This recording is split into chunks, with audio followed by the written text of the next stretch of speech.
Halo teman-teman Liputan 6, kembali lagi bersama saya Gracia Bern di Liputan 6 Talks. Kali ini kita akan ngobrolin sesuatu yang menarik karena topik yang akan saya bahas ini salah satu topik yang masih hangat di warganet ya. Hangat jadi perbincangan nih. Ada beberapa negara seperti Taiwan, Malaysia yang sekarang sudah menarik peredaran salah satu merek mie instan asal Indonesia yang katanya diduga mengandung zat etilen oksida. Nah, untuk kita ketahui bersama bahwa zat etilen oksida ini menjadi salah satu zat yang bisa memicu kanker. Untuk mengetahui lebih jelasnya, saya sudah bersama secara online bersama Prof. Aru Sudoyo sudah hadir bersama kita di sini. Selamat siang, Dokter. Selamat siang, Siang, Prof. siang. Oke, Prof, yang ingin saya tanyakan tadi soal zat etilen oksida, seberapa berbahayakah zat ini? Gimana dokter melihatnya? Ya, terima kasih, Gracia. Jadi ada bahan-bahan tertentu di sekitar kita yang mendapat predikat karsinogen. Karsinogen itu artinya zat yang dapat memicu atau dalam tanda kutip menyebabkan kanker. Nah, etilen oksida itu adalah bahan kimia yang banyak sekali dipakai di masyarakat, antara lain untuk bahan-bahan pengawet bahan kimia, untuk lem, untuk antifreeze lemari es, tapi dia juga dipakai untuk memproses rempah terutama. Jadi bahan-bahan makanan yang dalam keadaan kering itu di treat, di, eh, dilapisi etilen oksida untuk membunuh atau untuk mencegah timbulnya bakteri dan jamur. Jadi sebenarnya sebagai pelindung. Nah, dalam keadaan tertentu kemudian itu harusnya hilang sendiri. Nah, dia sudah terbukti merupakan sebuah zat karsinogen. Pemakaian yang jangka panjang dan lama dalam jumlah tertentu, ya selalu bahan karsinogen itu kita bicarakan dalam jumlah tertentu dan waktu tertentu dapat menimbulkan mutasi atau perubahan-perubahan dalam gen sel tubuh kita sehingga memicu pertumbuhan ganas yang kita sebut kanker.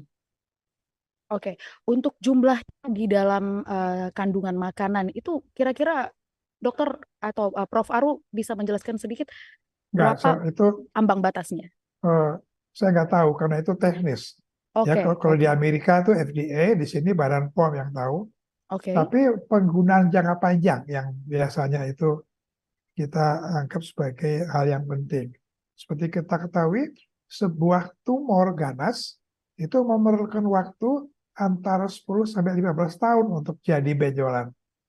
oke, Jadi kita lihat bahwa ini penggunaannya juga penggunaan yang menahun. Nah, oke, dalam tubuh kita sendiri itu selalu ada kecenderungan untuk muncul sel kanker. Seperti di dalam tubuh Anda ini sekarang ada sel yang oke, sedang membelah untuk bisa jadi kanker, tetapi kita mempunyai sistem pengamanan yang dapat menemukan adanya sel yang dianggap abnormal dan kemudian dibunuh. Nah, kalau sistem pengamannya itu kalah oleh kekuatan dari yang jahat itu, maka sel kankernya menang. Nah, jadi kalau terlalu banyak bahan karsinogen itu ya kita akan kemudian melihat bahwa yang menang tumornya. oke, Pada orang-orang tertentu memang ada kelemahan-kelemahan tertentu. Sudah ada bakatnya. Ya, seperti kita ketahui, kanker itu terjadi setelah pukulan-pukulan berkali-kali dari bahan-bahan sekitar kita. Nah, ada yang sudah ada kelemahan di mana tinggal dapat pukulan beberapa kali sudah jadi kankernya. Ada yang memerlukan lama sekali, ada yang dihantam oleh karsinogen sampai umur 100 tahun pun tidak jadi kanker. Nah, kita nggak tahu itu yang mana, kita harus hidup sehat. Nah, artinya apa? Kita coba hindari. oke. Ya, ya, Nah, ya, ya, masih. oke, Dok, tadi menarik dokter menjelaskan soal pemicu kanker di dalam tubuh manusia. Kalau kita lihat kan ini banyak anak-anak muda senang makan mie instan. Saya juga senang makan mie instan. Barangkali teman-teman Liputan 6 juga banyak yang kalau lagi duit menipis, kantong tipis, larinya ke mie instan. Seberapa sering kita harus membatasi untuk mengkonsumsi produk-produk instan atau mie instan ini, Dok? Tidak ada angkanya karena setiap orang mempunyai toleransi berbeda. Dan kedua, Saya tidak akan katakan di sini, saya tidak bisa katakan di sini berapa kadar etilen oksida yang ada dalam Oke, mie instan. Sebetulnya di bungkusan bumbunya, bukan mie-nya. oke, Nah, saya tidak berani dan tidak mau mengatakan bahwa mie instan kita mengandung etilen oksida. oke, Karena itu hanya pemberitaan yang harus dikorporate, ya harus dikonfirmasi. Itu bidang Anda. Ada orang-orang yang makan mie instan 2 kali sehari, nggak apa-apa. Ada orang yang tidak makan instan, mie instannya muncul kanker juga. Karena apa? Ini statement yang penting bahwa faktor risiko kanker itu 90 sampai 95% itu berasal dari lingkungan. oke dok. Yang diturunkan hanya 5 sampai 10%. Jadi akibat dari kehidupan kita sehari-hari, kebiasaan kita, cara kita makan, apakah kita merokok apa tidak, apakah kita minum alkohol apa tidak, ya alkohol itu dapat memicu kanker, dan bagaimana kita berinteraksi dengan bahan-bahan karsinogen sekitar kita, dari mulai polusi sampai ke bahan-bahan kimia yang kita hirup atau kita pegang. Oke, 90-95% faktor risiko kanker itu ada di lingkungan kita, oke berarti environment.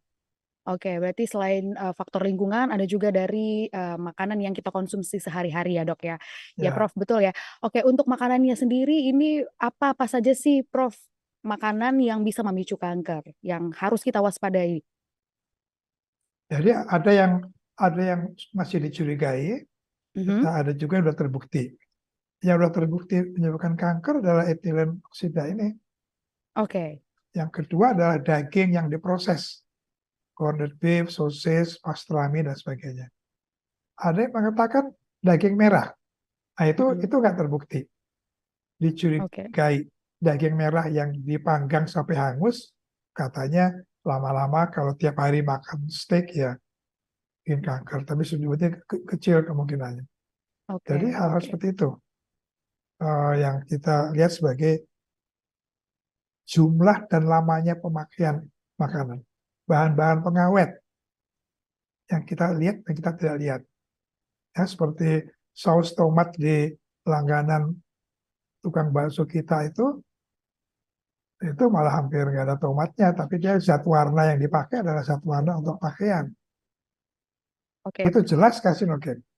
Oke, berarti ini perlu sekali kita untuk memperhatikan makanan di sekitar kita, apa-apa saja terbuat dari Ya, apa, supaya kita juga bisa aware, tahu makanan-makanan itu bisa memicu kanker dalam tubuh ya. manusia, begitu ya, Prof ya.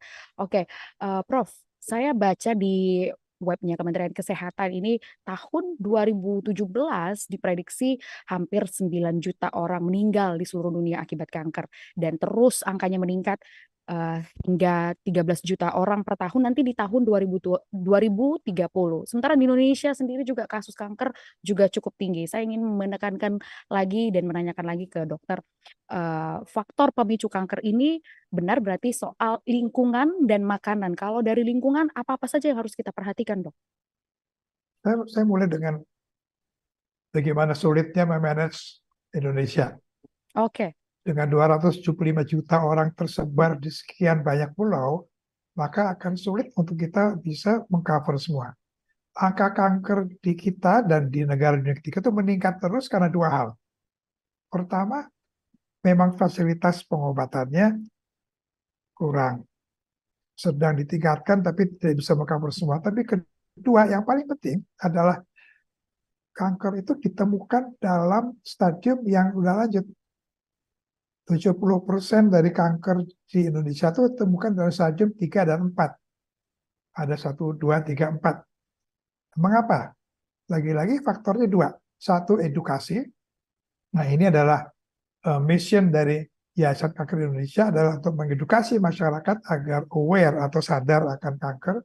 Dan kedua, program deteksi dini kita memang belum maju, belum, bahkan masih sedikit sekali. Kita lihat apa itu, biaya, Dok?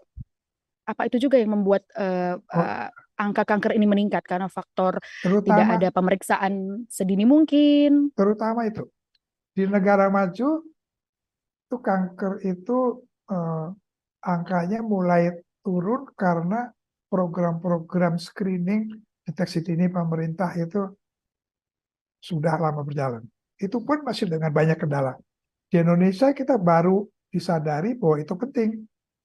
Oke. Sehingga program deteksi dini ya ada paling-paling yang sekarang agak berjalan adalah pemeriksaan untuk kanker serviks pap smear, mamografi, mahal, edukasi untuk pemeriksaan payudara sendiri yang sebetulnya penting. Jadi lagi-lagi edukasi untuk screening deteksi dini kanker. Itu yang akan bisa menurunkan angka kanker, bukan kecanggihan alat pengobatan. Saya tanyakan lagi nih ke Prof. Aru. Saya dari tadi penasaran. Saya baca komen-komen dari netizen soal dua makanan ini yang juga bikin saya penasaran ya, Prof. Yang pertama, kita baca dulu soal kentang goreng. Prof, kalau kentang goreng ini di luar dari etilen oksida ya, Prof ya. Kentang goreng kalau dimasukkan ke dalam freezer atau kulkas, terus kita mau goreng kembali, ini bisa memicu kanker gak ya, Prof? Bukan kulkasnya, tapi yang Oke, namanya kentang goreng atau french fries itu dalam proses penggorengan pemanasannya itu akan menimbulkan zat yang namanya akrilamid. itu zat apa, Prof? Akrilamid itu yang biasa dipakai untuk melukis, Ah, oke, untuk oke, ngecat. Nah, itu oke, akan muncul dalam jumlah sedikit sekali akrilamid. Nah, itu kalau dalam jumlah banyak dan lagi pemakaian jangka panjang, itu menjadi karsinogen. Jadi oke, betul. oke. Jadi Un- masih lebih Mm-mm. masih lebih sehat makan nasi walaupun itu bikin gendut. Oke, oke. Nih teman-teman ya dicatat ya yang suka makan French fries sebenarnya nggak salah ya. Cuman kalau dikonsumsi terus-menerus dalam jangka panjang Ya, dan konsumsinya tidak benar ini bisa menyebabkan kanker. Nah, jadi pertanyaan, iya dok, jadi silakan Prof. ada suatu paradigma, ada suatu pergeseran budaya. Cara kita makan sekarang lebih menuju ke arah barat, Oke, lebih ke arah kentang, goreng-gorengan banyak, keadaan sosioekonomi kita meningkat sehingga makannya kebanyakan, dan kemudian kita makan seratnya lebih sedikit dan rempahnya lebih sedikit. Karena sebenarnya itu rempah, salah nggak Prof? karena rempah-rempah kita itu bersifat anti kanker. Oke, oke, Nah, pergeseran ke arah makanan barat itu yang akan membuat kanker semakin lama di kemudian hari akan semakin banyak. oke. Jadi Prof melihat ini seperti apa? Apa kita harus mengurangi konsumsi ala-ala barat dan lebih banyak Kembali ya, ke rempah-rempah? kembali ke makanan kita dulu dengan jumlah yang sama seperti waktu kita lebih susah belanjanya dari sekarang. Oke, oke, oke. Ini menarik. Nah, untuk pertanyaan selanjutnya yang saya ingin tanyakan nih, Prof, dari netizen soal teflon. Nah, teflon katanya kalau dipakai terus-menerus ada lapisan di atasnya itu yang bisa memicu kanker. Benar nggak, dok?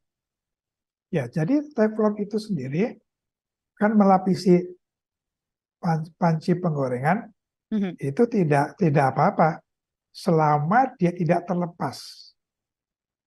Kalau pemakaian sudah lama lalu dia terlepas atau ngeletek ya, Yang letek di bagian atas yang biasa yang untuk kita bakar-bakar goreng gitu ya. lepasannya itu yang dicurigai menjadi karsinogen juga.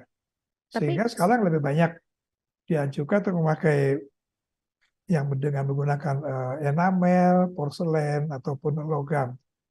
Atau kalau memakai panci teflon, begitu kita melihat sudah tidak mulai rata meletek, kita harus ganti. oke, kalau untuk panci biasa yang saya punya di rumah yang bahannya bukan teflon itu tetap aman dipakai ya, Prof Yang ya? dari aluminium pun Ya, nggak apa-apa. nggak apa-apa ya, Prof Sampai ya. sampai bentet-bentet juga nggak apa-apa.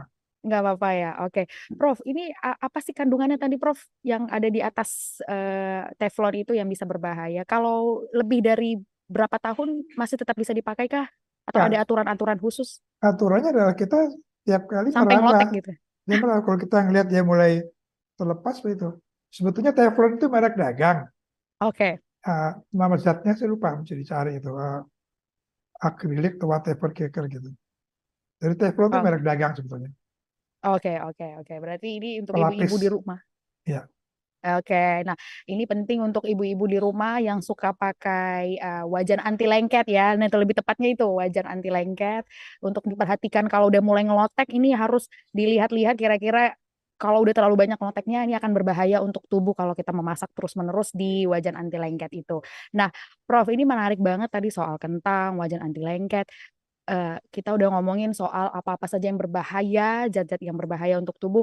Mengantisipasinya, Prof, selain dari makan yang mengandung rempah-rempahan, ada lagi nggak ya, Prof, makanan-makanan yang bisa membantu kita terhindar dari penyakit kanker atau perawatan-perawatan apa yang harus kita lakukan, Prof?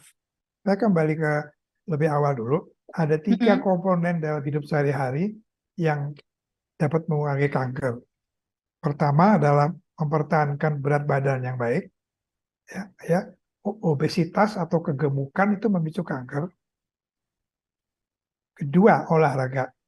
Exercise itu sekarang bukan hanya masalah kebugaran, daya stamina, bukan.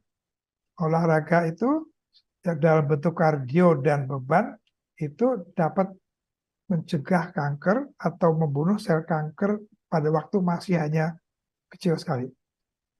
Unsur ketiga adalah diet atau makanan. Nah, menu ini menempati 30-35% dari seluruh faktor risiko ada dalam kehidupan. Hampir sama dengan rokok. Oke, diet yang Sulit. sehat yang gimana nih, Prof, Nah, nih? sulitnya adalah bahan-bahan karsinogen itu dari hari ke hari secara nggak sengaja kita masukkan ke dalam tubuh.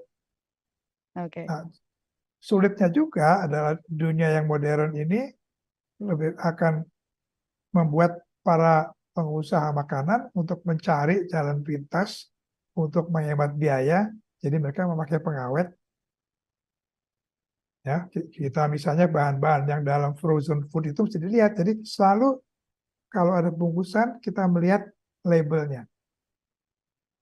Nah, di sini mungkin peran media untuk menunjukkan mana dari label itu yang dianggap karsinogen. Itu nanti kita bisa kerjasama, tapi selalu dilihat labelnya. Kalau udah dibilang ada pengawet-pengawet bahan kimia yang nggak jelas, hindari. Kalau ada yang disebut trans fat, ada trans fat itu sekarang sudah dianggap dapat memicu kanker. Kalau banyak sekali trans fat. Jadi, dan tentunya kalau kita sekarang itu melihat kehidupan kita sehari-hari ya, makanan kita harus seimbang. Kita sekarang mulai lebih sedikit makan serat. Oke, Ya, kalau kalau coba ke fast food, daging burger atau fast food ayam, minta sayuran. Nggak ada. nggak ada, nggak ada. Nggak ada. Oke, Nah, itu akan amat sangat berpengaruh terhadap terjadinya kanker usus besar. oke, Kalau oke. kalau tadi eh, Etilen. etilen itu akan lebih banyak memicu kanker darah, Ah, oke. leukemia. Kenapa ini, Dok? Kenapa ini, Ya, Dok? memang ditemukannya begitu. Jadi ya mungkin Oke. lebih merusak sistem tubuh yang membelah dengan cepat, yaitu sistem darah. Jadi leukemia, limfoma, eh, ada data bahwa kadang-kadang kanker payudara juga bisa, tapi yang paling jelas adalah limfoma dan leukemia. Itu dampak dari bahan tadi. Oke, Dok. Oke. Haruskah kita menghindari produk-produk yang berbahan etilen untuk menutup liputan Talks kita soal kesehatan hari ini? Saya mau tanya, Prof. Haruskah kita menghindari produk-produk yang mengandung etilen oksida? Nah, di sini peran dari dua komponen masyarakat. Pertama, organisasi yang untuk mendidik masyarakat seperti YKI dan juga media. Kedua, pemerintah. Mengapa? Bahan-bahan seperti ini itu tidak harus dibikin nol, tapi dalam kadar tertentu. Oke, Ya, karena itu di Amerika masih dibolehkan sampai kadar tertentu. Jadi kalau bilang harus kami hindari, kemungkinan kita agak sulit untuk menghindari. Karena di mana-mana ada. Di buah-buahan pun ada. Bukan hanya oke, di instan. Bahkan ada buah-buah tertentu yang menghasilkan etilen oksida. oke, Tapi tidak berbahaya karena jumlahnya di alam itu kecil sekali. oke. Jadi pertanyaannya adalah seberapa masyarakat atau seberapa masyarakat diberitahu mengenai mana yang boleh, mana yang tidak, sesudah diteliti oleh badan-badan yang berwenang dalam melihat kemungkinan karsinogen tidaknya. Dalam Oke, keadaan rendah dia tidak bikin kanker, dalam keadaan oke. yang tinggi serta pemakaian terus-menerus, ya kalau makan mie instan 3 kali sehari selama 5 tahun ya nggak bisa, paling nggak gendut lah karena karbo kan. Oke, oke, oke, oke. Prof, terima kasih informasinya. Berarti kesimpulannya apapun bisa dimakan, tapi harus dibatasi. Begitu juga dengan mie instan Nah, yang ini masalah keseimbangan antara betul. yang membuat kanker dalam tubuh kita dan yang menghancurkan kanker di tubuh kita. Bantulah tubuh kita untuk mencegah timbulnya kanker. Nah, teman-teman sudah dengar sendiri, keputusan ada di teman-teman Liputan 6 dan semua orang tergantung bagaimana apa yang mau dimakan, seberapa banyak yang dimakan, dan harus tahu batasan-batasannya. Tetap mau makan mie instan, boleh, tapi harus tahu kadarnya. Kurang lebih begitu. Terima kasih, Prof, Bersama. sudah bergabung bersama kami di Liputan 6 SCTV. Juga kepada teman-teman Liputan 6, silakan memilih makanan-makanan yang sehat dan juga bergizi untuk tubuh Anda. Saya Gracia Bern Tobing, pamit dari hadapan teman-teman. Sampai ketemu lagi.